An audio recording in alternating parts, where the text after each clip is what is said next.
I know आप यही सोच रहे हो ना कि मैं मैनिपुलेशन क्यों सीखूं। I don't want to be a manipulator. मुझे तो अच्छा इंसान बनना है ना। एग्जैक्टली यही मैं भी सोचता था। तभी मुझे पता चला कि टॉप 1% नेता, सेलिब्रिटी और बिजनेसमैन इन मैनिपुलेशन टैक्टिक्स का भर भर कर यूज करते हैं ताकि आप जैसे लोगों को अपनी उंगलियों पर नचाया जा सके। तो बने रहो इन लोगों की कठपुतली या फिर आ जाओ मेरे साथ, सेल्फ डिफेंस सीखते हैं। तो आ जाइए मेरे देवियों, देवताओं और राक्षसों, वीडियो को शुरू करते हैं। पहली टेक्निक है गैस लाइटिंग। इसमें मैनिपुलेटर शिकार को उसके खुद के ही विचारों पर संदेह करने पर मजबूर कर देता है।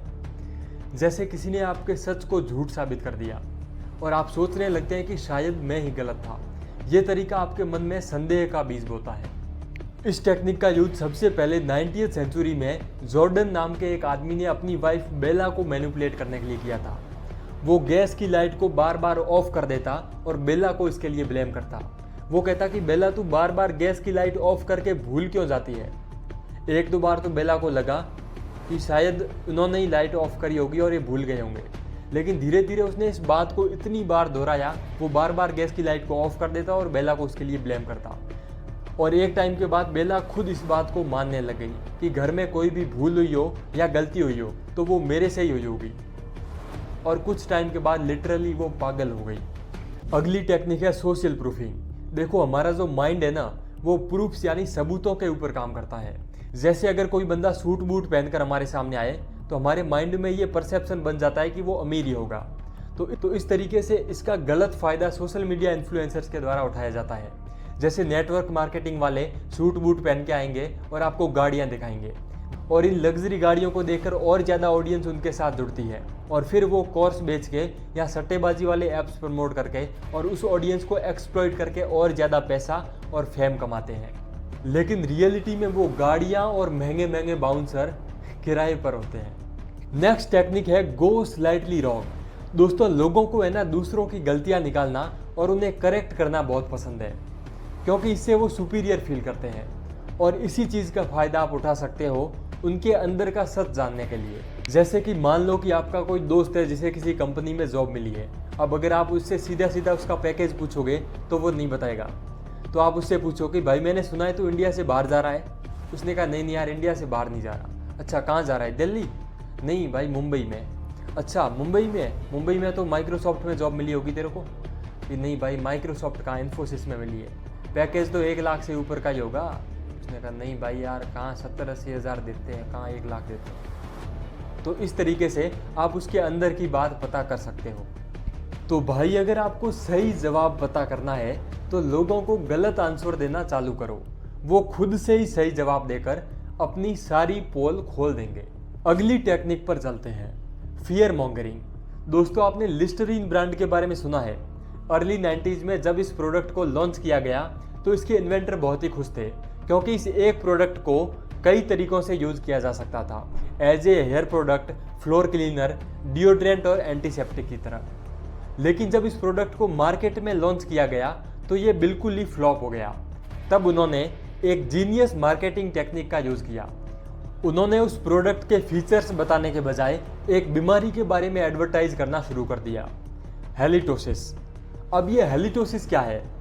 दोस्तों वैसे अगर देखा जाए तो हेलिटोसिस कोई बीमारी थी नहीं, ये बस मुंह की बदबू को दिया गया एक डरावना नाम था। इस हेलिटोसिस को इस तरीके से मार्केटिंग किया गया कि हेलिटोसिस की वजह से बहुत सी लड़कियां सिंगल रह जाती है और बहुत से कपल्स का ब्रेकअप तक हो जाता है। और इस डर को मीडिया में फैलाया गया और इसका सॉल्यूशन क्या था? लिस्टरीन। एंड गेस व्हाट, इसके कुछ ही सालों में लिस्टरीन एक बहुत ही पॉपुलर ब्रांड बन गया जिसने मिलियंस ऑफ डॉलर्स कमा कर दिए। हिटलर ने भी जर्मन्स को जूज के खिलाफ इतना डराया, इतना मैनिपुलेट किया कि उन्होंने जूज को मार मार कर भगा दिया। और भाइयों बहनों इसी फियर मॉन्गरिंग टेक्निक का यूज आज भी बड़े बड़े पॉलिटिशियंस के द्वारा भर भर कर किया जाता है। Love bombing. इस टेक्निक में मैनिपुलेटर आपकी बहुत प्रशंसा करेगा, आपकी झूठी तारीफों के पुल बांधेगा।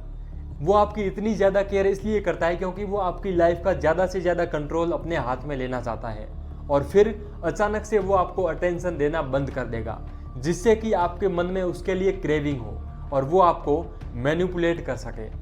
हिस्टोरिकली हिटलर ने अपनी वाइफ इवा ब्रान के ऊपर लव बॉम्बिंग टेक्निक का यूज किया, जिससे वो उसके क्लोज रहे और वो अपना खतरनाक राजनीतिक उद्देश्य पूरा कर पाए।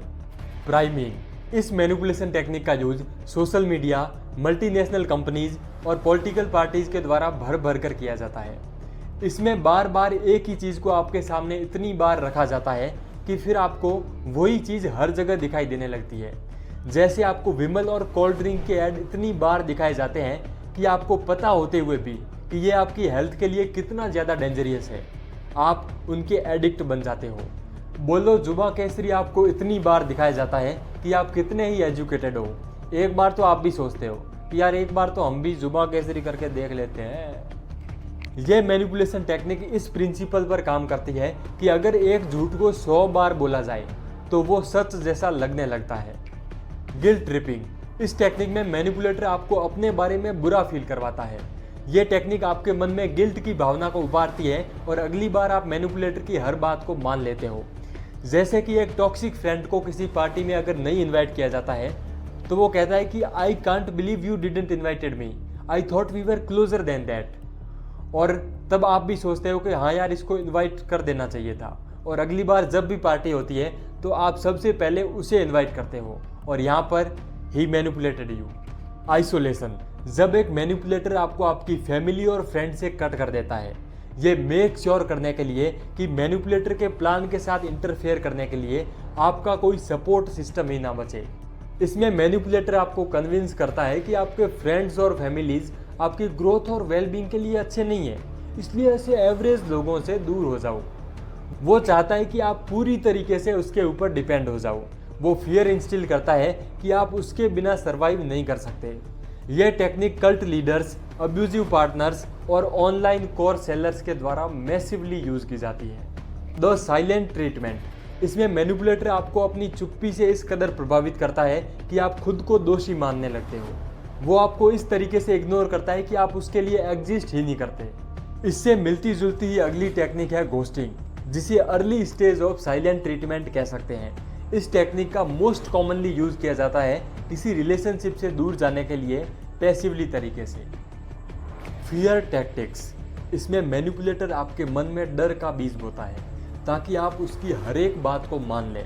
इसमें फिजिकल, इमोशनल, सोशल और लीगल थ्रेट्स का भी यूज किया जाता है। जैसे एग्जाम्पल के लिए इसमें मैनिपुलेटर यह कहता है कि अगर तूने मेरी बात नहीं मानी तो बहुत नुकसान झेलना पड़ेगा, और इस तरीके से वो आपके मन में एक डर पैदा करके आपको मैनिपुलेट करने की कोशिश करता है। ट्रायंगुलेशन, इस टेक्निक में मैनिपुलेटर किन्हीं दो लोगों के बीच में दरार डालता है ताकि वो खुद को सुपीरियर साबित कर सके, और दूसरे वे में वो किसी थर्ड पर्सन को ज़्यादा इंपॉर्टेंस देकर आपको जेलस फील करवाता है और फिर उन दोनों के बीच में टकराव पैदा होता है। प्रोजेक्शन, इस टेक्निक में मैनिपुलेटर अपने थॉट्स को आपके माइंड में प्रोजेक्ट कर देता है, यानी कि वो अपने दोषों को आपके ऊपर आरोपित कर देता है। फॉर एग्जाम्पल, अगर कोई बंदा झूठ बोलते हुए आपसे ये कहे कि तुम झूठ बहुत बोलते हो, और ये झूठ भी वो इतना कॉन्फिडेंस के साथ बोलता है कि इस तरीके से वो आपको अपने ट्रैप में फंसा लेता है। Playing the victim, most commonly known as victim card, इसमें मैनिपुलेटर खुद को पीड़ित दिखाकर दूसरों से सिंपैथी गेन करने की कोशिश करता है। जैसे वो कहता है कि देखो मेरे ऊपर कितना अत्याचार हो रहा है और इसमें बस तुम ही मेरी हेल्प कर सकते हो। ऐसे वर्ड्स आपको सहानुभूति देने के लिए प्रेरित करते हैं और आप इस ट्रैप में फंसकर उसकी खुद की रेस्पॉन्सिबिलिटी, उसके ट्रू इंटेंशन और उसके सारे गलत कामों को भूल जाते हो। स्मीयर कैंपेन्स, इसमें विक्टिम के खिलाफ र्यूमर्स और गॉसिप्स फैलाए जाते हैं ताकि वो अनट्रस्टवर्दी और अनरिलायबल लगे। ऑफन इसमें इंटेंशनली विक्टिम के वर्ड्स को मैनिपुलेट किया जाता है, उसे तोड़ मरोड़ कर पेश किया जाता है ताकि वो मैनिपुलेटर के एजेंडा में फिट बैठ सके। कैरेक्टर एसेसिनेशन स्मीयर कैंपेन्स का एक बहुत बड़ा पार्ट है। जैसे बहुत से सेलिब्रिटीज मीडिया को उनके खिलाफ स्मीयर कैंपेन चलाने के लिए ब्लेम करते हैं। मिनिमाइजिंग, इसमें क्या होता है कि मैनिपुलेटर आपके विचारों और भावनाओं को मिनिमाइज करके यानी महत्वहीन दिखाने की कोशिश करता है। जैसे कि अगर आप किसी इंपॉर्टेंट काम के बारे में भी सोच रहे हो तब भी वो यही कहेगा यार इसमें इतना क्या सोच रहा है, ये तो छोटी सी बात है, और इस तरीके से वो अपने आप को सुपीरियर दिखाने की कोशिश करता है। शेमिंग, इस टेक्निक में मैनिपुलेटर आपको शर्मिंदा फील करवा के अपनी बात मनवाता है। फर्स्टली वो आपको पब्लिकली ह्यूमिलिएट करता है। वो और लोगों के सामने आपके बारे में नेगेटिव कमेंट करके आपको एम्बेरेस फील करवाता है और लोगों से आपको कंपेयर करके आपको इन्फीरियर फील करवाता है और पब्लिकली आपकी बेवकूफ़ी का मजाक उड़ाता है ताकि आप शर्मिंदा फील करो और उसकी बात को मान लो। डिनायल। इस टेक्निक में मैनिपुलेटर अपने ही किए गए कामों को डिनाई कर देता है। वो कहता है कि मैंने ऐसा कभी नहीं कहा। इस तरह के वर्ड्स आपके विश्वास को तोड़ते हैं और धीरे धीरे वो मैनिपुलेटर आपकी फीलिंग्स के साथ गेम खेलता है और आपको मैनिपुलेट करता जाता है। Charm offensive. इस टेक्निक में मैनिपुलेटर अपनी मोहकता और चार्म से आपको प्रभावित करता है और इन द मीन टाइम वो उसका गलत फ़ायदा भी उठाता है। डाइवर्जन और शिफ्टिंग द गोल पोस्ट। इसमें मैनिपुलेटर किसी हार्ड क्वेश्चन से बचने के लिए असली सब्जेक्ट को ही बदल देता है। जैसे वो कहता है कि इसके बारे में बाद में बात करेंगे, पहले तुम ये बताओ कि तुम्हारा आज का दिन कैसा था। और इस तरीके के वर्ड्स आपको असली मुद्दे से भटका देते हैं। इसे डिबेट्स में मैसिवली यूज़ किया जाता है, लेकिन अगर कोई इसे एड्रेस करना और इसका तोड़ समझ गया तो फिर वो डिबेटिंग जीनियस होगा। सेकंड टाइप में इसको इस तरीके से भी यूज़ किया जाता है, जैसे अगर पेरेंट्स किसी बच्चे से कहे कि अगर तुम हाउस को क्लीन करोगे तो तुम्हें गिफ्ट मिलेगा, लेकिन बाद में वो ये कह के उसको गिफ्ट नहीं देते हैं कि तुम्हारे ग्रेड्स तो अच्छे नहीं आए इसलिए तुम गिफ्ट डिजर्व नहीं करते, जो कि रूल में तो था ही नहीं। यानी कि उन्होंने गोल पोस्ट को ही शिफ्ट कर दिया।